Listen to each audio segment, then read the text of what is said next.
When we announced that you were going to be on Fox News Sunday, I got a lot of email from viewers, and I got to say, I was surprised. Most of them wanted me to ask you this question.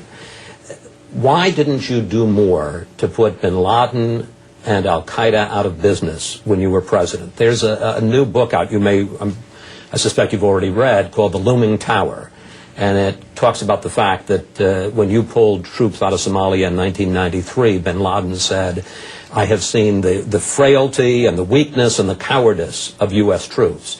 Then there was the bombing of the embassies in Africa and the attack on the coal. Okay, let's just go through it. May I just finish the question, sir?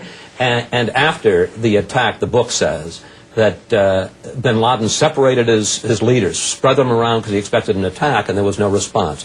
I understand that hindsight is always 20/20. No, let's talk about it. But the question is, why didn't you do more, connect the dots, and put them out of business? All right, let's talk about it. I will answer all those things on the merits, but first I want to talk about the context in which this arises. I'm being asked this on the Fox network. ABC just had a right-wing conservative running their little pathway to 9/11, falsely claiming it was based on the 9/11 Commission report, with 3 things asserted against me directly contradicted by the 9/11 Commission report. And I think it's very interesting that all the conservative Republicans who now say I didn't do enough claimed that I was too obsessed with bin Laden. All of President Bush's neocons thought I was too obsessed with bin Laden. They had no meetings on bin Laden for 9 months after I left office. All the right-wingers who now say I didn't do enough said I did too much. Same people. They were all trying to get me to withdraw from Somalia in 1993 the next day after we were involved in Black Hawk Down, and I refused to do it and stayed 6 months and had an orderly transfer to the United Nations. Okay, now let's look at all the criticisms. Black Hawk Down, Somalia.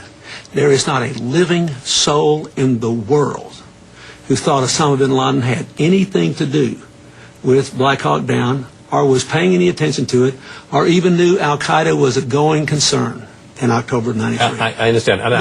No, wait. Don't tell me this. You asked me why did I do more to bin Laden. There was not a living soul. All the people who now criticize me wanted to leave the next day. You brought this up, so you get an answer. But you I'm can't perfectly happy to. All right. Secondly, bin Laden says that bin Laden may have said bin Laden says that, but it showed the weakness of the United States. But it would have shown the weakness if we'd left right away. But he wasn't involved in that. That's just a bunch of bull.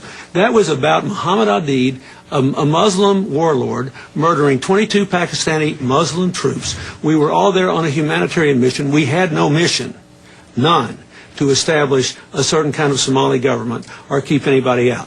He was not a religious fanatic. There was no al-Qaeda. With respect, if I may, instead of going through 93 and 96... No, you ask it. You brought it up. May I ask you a general question, and then you can answer? Yeah.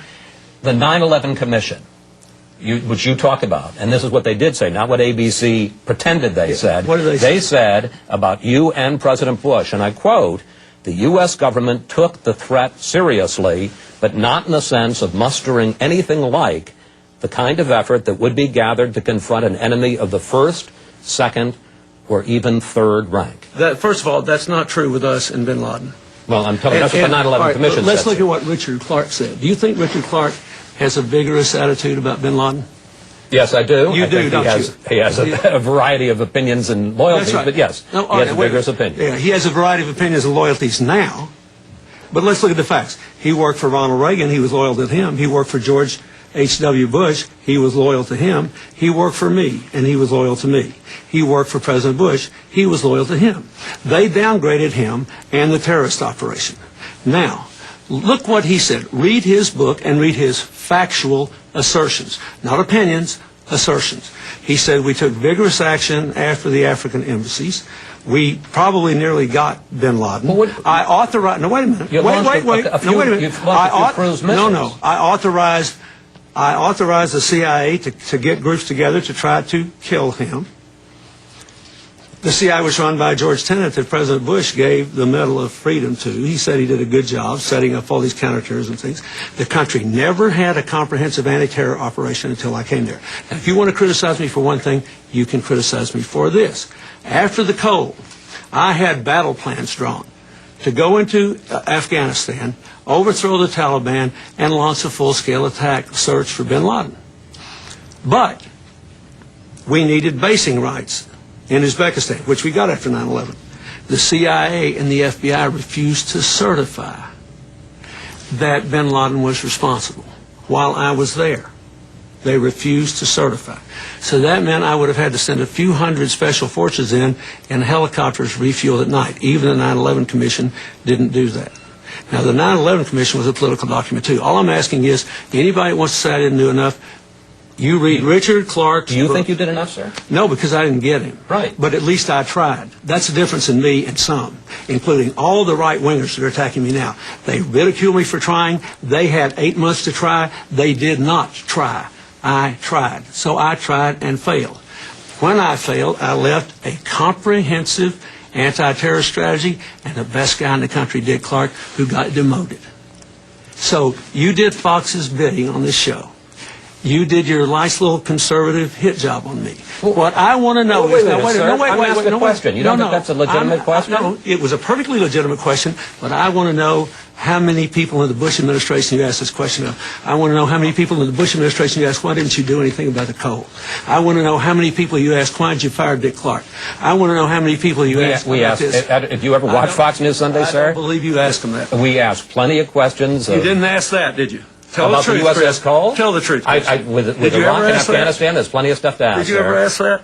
You set this meeting up because you're going to get a lot of criticism from your viewers because Rupert Murdoch supported my work on climate change. And you came here under false pretenses and said that you'd spend half the time talking